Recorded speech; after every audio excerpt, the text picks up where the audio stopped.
So I got this sample pulled up and it sounds like this. No more beds on the floor. No more hanging clothes on the line. No more hanging out until the street.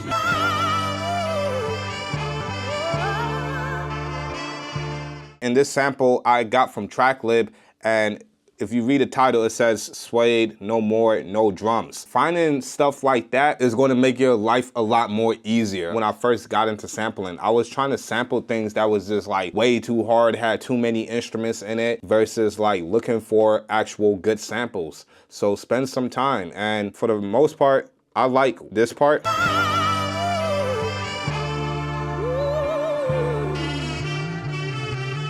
Like I said, when you can find your sample chops right away, that means you got like a good sample. Like this part is cool for an intro. No more beds on the floor. No more hanging clothes on the line. So, you know, when you have like vocals, those are usually good for the intro. And then this could also be a good chop, but I'm just gonna start here. A way that I like to use this sample edit mode, use the zoom plus sign and a minus. If I'm on start, it's gonna snap to that part. If I go to end, it will snap to the end. And this is really good when you just wanna like go to the start real quick, press zoom, fix that up a bit. So I'm gonna move this start to right here. Now, most of the time people would tell you to count your chops, and I would tell you that too, and you should still count your chops, but you can also just hear how it loops, and you can loop it by pressing pad 16.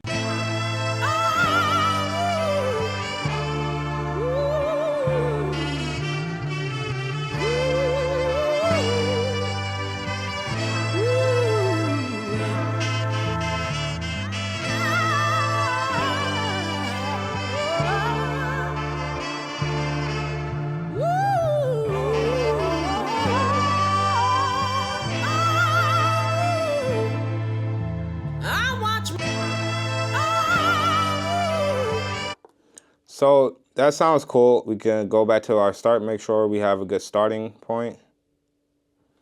We can move in a bit more. That is good, I like that. What I can do is then go to process. Now, you could choose to discard and you could choose to extract.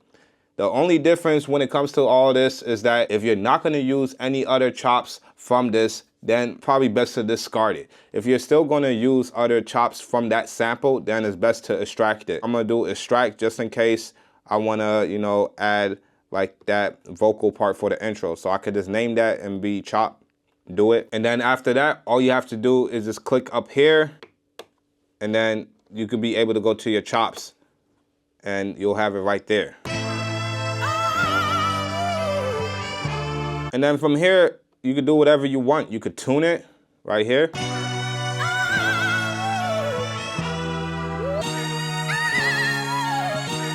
From here now, we don't even need to use tune. Let's look. The tempo is saying 132.39. I'm just gonna go to 132. If it was 132.99, then I will go to 133. And there's no real logic behind that. It's just the way I would go about it, because at the end of the day, it's gonna be close to that tempo either way. So we can go to main. I could bring this to 132. What I can do is go shift and mute just to go back to the sample, just to show you guys real quick. I could just assign that, put it on a pad, press do it, and I could just record that in real quick. Don't have to play out the whole thing because it's just one hit for that one sample. So then once I have that, I could go to track edit, then we can go to warp, and then we can scroll down to repitch. So now with the repitch, don't have to change anything with the tempo, and then now I can go up here, change it to like 119.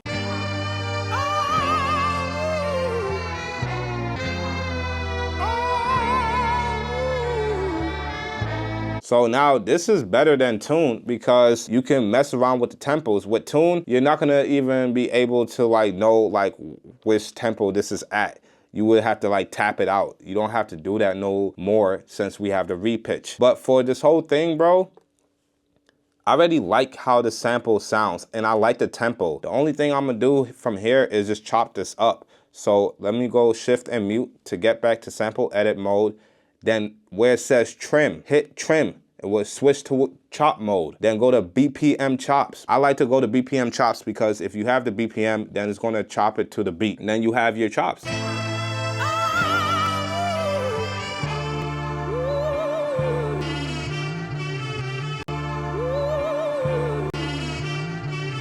And I like that, you know, I like both of those together. Now, instead of trying to like get the right timing, you ain't gotta do all of that. Just go to the erase that chop, and then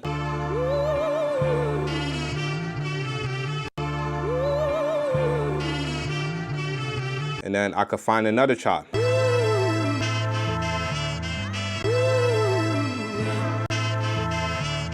I like that, so we can erase that.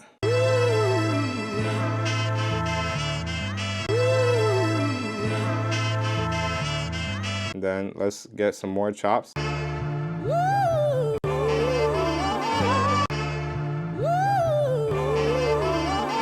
That sounds decent, and then I'll just erase that.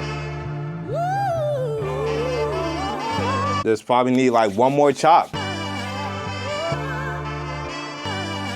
Maybe that might be another one right here.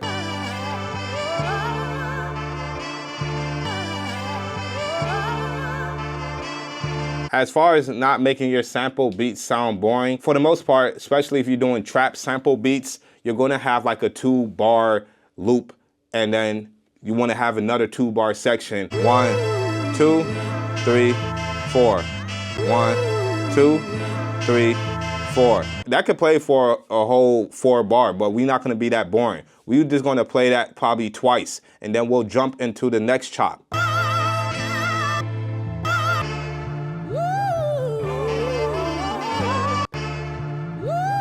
3, 4. So I'll play this twice, and then I'll play this twice. That means there's 4 bars in total, and it's not this sounding boring. Since I'm only using 4 chops in this whole thing, you know, most of you guys will go to shift and convert and use all these chops and then having to figure out which one is what. And you can do it however you want, but what I'm gonna do instead, if you guys wanna follow along with any of the stuff that I do in my videos, I will have the download audio files in my membership on Buy Me a Coffee, which you can sign up below in the description or in the pinned comment. So you can check that out. And remember, the ebooks that I have already out is still useful in 3.4. You know, if I'm dropping a 3.0, it's still gonna have stuff that was covered in the other books. So that's why I'm saying to just get that. That's why for the 3.0, I'm actually trying to focus on more stuff that is like more particular to the 3.0. But yeah, man, I appreciate all you guys' support once again. So let's get back to the video. Let's press convert. But first, before you do that, pick the samples that you want. So this is gonna be my first chop.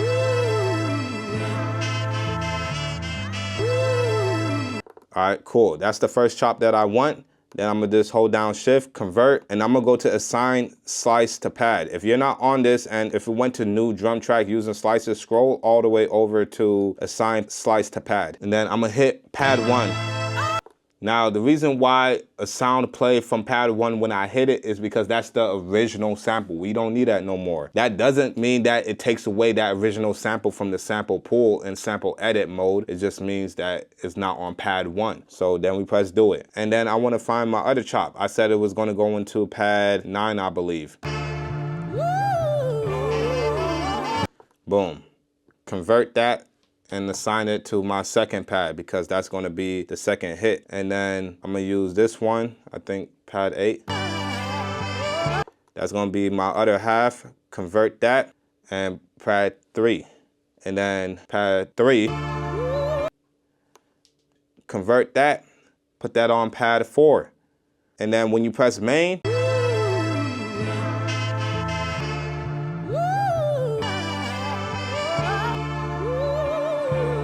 you have all your 4 pads instead of having all those 16 pads that you're not gonna use. Now, keep in mind though, when you assign it to a pad, you probably still wanna go to track edit, go to global, make sure it's on mono. Sometimes it could be on polyphonic.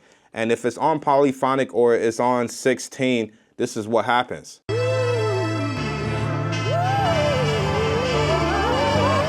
it starts to overlap. If you don't want anything to overlap, always have your global settings to mono so that it cuts off on one another. So then you're good from there, bro. We could just record this in. One.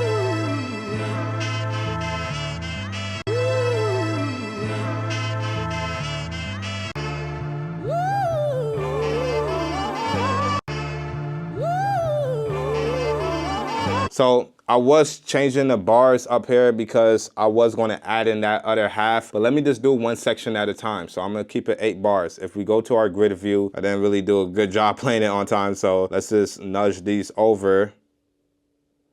All you have to do is just highlight it with the select tool. Highlight, nudge, boom.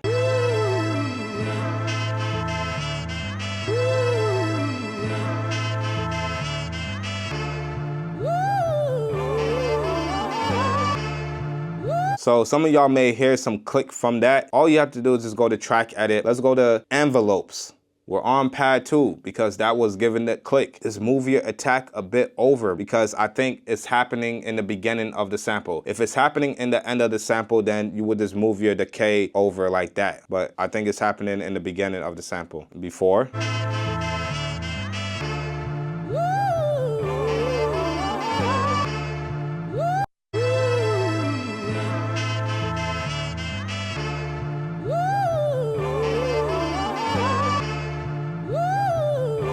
All I did was go to 5, and that made the world difference. So now I got a nice loop that's going on, and then I could just add some drums. So I went ahead, added some drums, you know, just a basic pattern, hi-hat, some perks, some snares, crash, and altogether it sounds like this.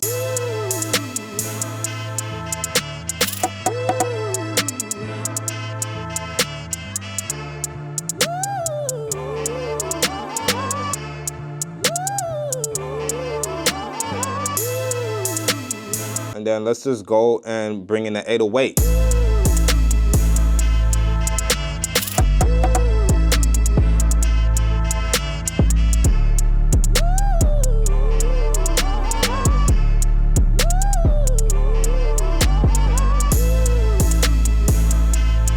All right, so that's sounding fire. And then what we can do next is add in those other chops. We could just then go to the arranger mode. And then from here, what I can do is go to edit. And then I can do double this length, zoom out, go to this half, and then up here, I can then press erase.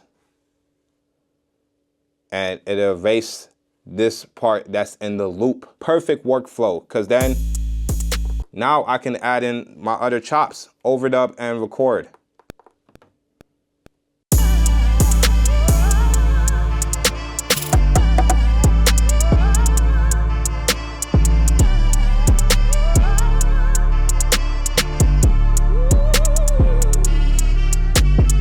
And then, you know, go in the grid view because I missed that first note.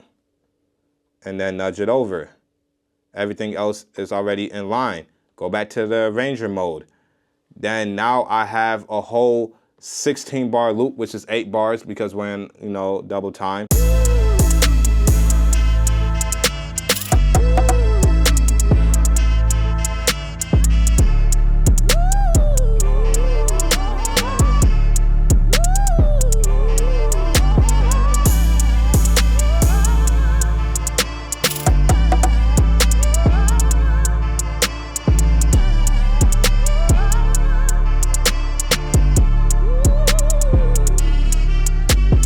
So then that's just one workflow of the arranger, bro. Like the arranger can be very useful and very fast and efficient when it comes to making your whole song. Now, if you want to see a video for that, leave a comment below. But in the meantime, if you're new to Arranger on the 3.0, watch this video right here so that when I do make the next video on arranging, you'll have an idea of how to use it. And then I'm also, you know, give a different point of view, different perspective, and you could learn something from that video as well. So thanks for watching, and until next time, peace.